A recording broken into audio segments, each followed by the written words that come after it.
Hi, do you remember in the earlier video when I asked you, have you ever said, I was so angry I couldn't think straight? Well, here are some tips to use when that happens to you. The first one is the 8-second rule. Now, I used to believe that this was just my mother's telling me how to behave as a child. You know, she used to say, Stephen, when you get angry, you can't throw things, you can't hit another child. So count to 10. Well, it turns out that neuroscientists now know that there's a lot of validity in that rule because it takes approximately 8 seconds once you make that conscious decision to get your emotions under control.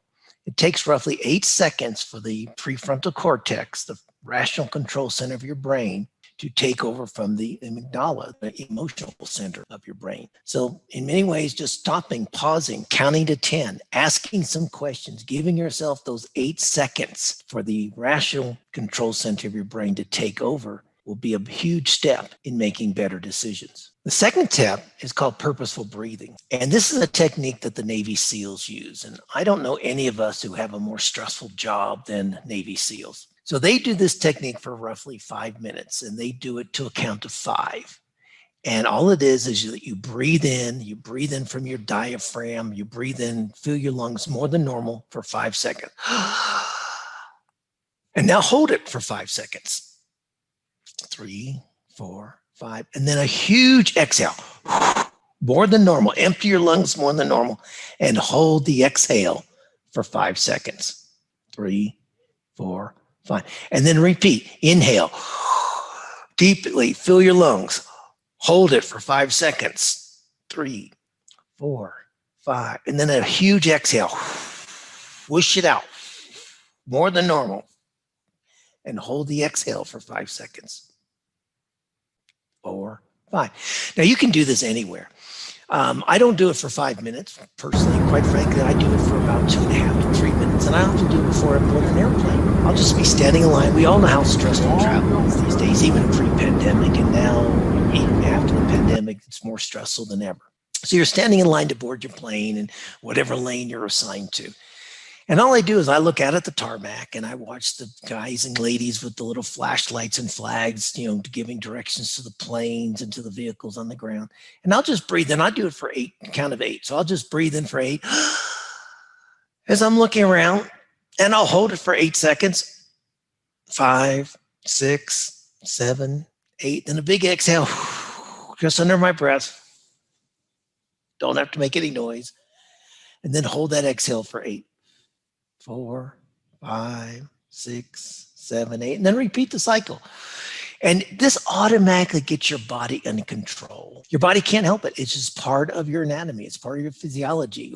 By deep breathing, what we call purposeful breathing, in and out for 2 minutes to 5 minutes, you automatically reduce your stress, you reduce your blood pressure, you reduce the tension in your shoulders, your neck, your lower back, anywhere it might be.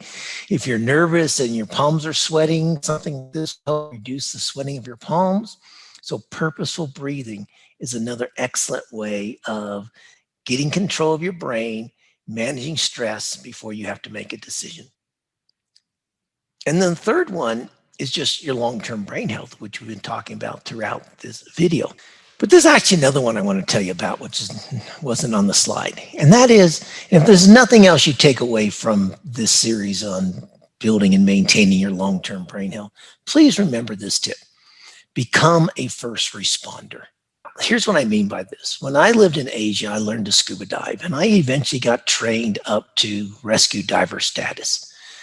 And when we're trained as rescue divers, one of the first things that we're taught is just don't jump off the boat when you hear somebody in the water yelling, help, help, help, because you don't know what else is in the water. There could be fishing nets you could get tangled in. There could be jellyfish. There could be stingrays swimming around. Obviously, it could be sharks, which is what everyone's concerned about, but probably not really. But there also could be a current going a different direction beneath the water than on the surface. So you need to stop and assess the situation, and then make sure you take all your gear with you. You don't want to jump off the boat and forget one of your flippers, for instance. So assess the situation and then respond. Now, this is the same thing that our EMTs are trained to do. I mean, when an ambulance or fire truck shows up and there's a major vehicle crash, they don't jump out of their vehicles and go running to the crashed vehicles. They stop. Are there electrical lines that have been downed? Is there smoke? Is there gasoline leaking from one of the cars? Is there a chance of fire? They're not going to put themselves in increased danger.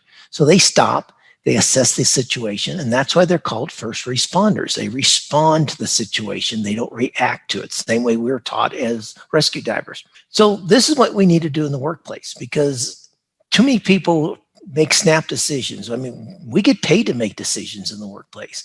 And somebody comes to us and say, hey, here's this situation or here's this problem. We want to react to it immediately. Well, reacting to it is not the best way. It is better because you're going to be under stress, particularly if it's like a crisis. They have to put out a fire, as we say. Don't do that under stress. Stop. Ask some good questions. Clarify. Get the right facts. So the key to getting control of your brain when you're under stress is learning how to respond, not react to people, situations, and events. And as I just said, one way to do this is ask questions. Ask some questions to clarify situations, to get some facts, get it in context. And as you're listening to the responses, slowly do some purposeful breathing. You know, as you're listening to the person, you don't have to go like this. You can just breathe in deeply. Hold it and give them your full attention.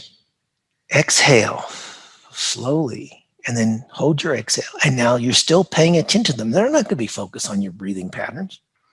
So ask questions, do some purposeful breathing, because questions help you seek and find options. And that, again, prevents that binary decision-making that we talked about in the previous videos, where brain wants to get into binary decision mode and A or B, yes or no, black or white, this or that, one or two. And those are why decisions we make under stress often go astray and we end up having to course correct. The other way to do this is ask for a recommendation. Just say to somebody, well, what do you think? What would you do? Again, this gives you time to respond, get your body under control, do some purposeful breathing, reduce your stress, reduce your anxiety, reduce your blood pressure. And now you're in a position to make a better decision. Now you're in a position to do better thinking. And as a result, you're going to get better outcomes. So take time to pause and reflect. And if you can, walk away, walk outside, get some fresh air for 5 to 10 minutes. Breathe, slow your pace down, give your brain a break. If you can, even listen to some soothing music. Then you're in a better position to make a better decision. So all these little techniques will work. They're scientifically proven, and they will help you respond, not react to people, events, and situations. So in the next video, I'll explain why you should start focusing on your long-term brain health today, no matter what age you are. So let's jump to that very, very important video now.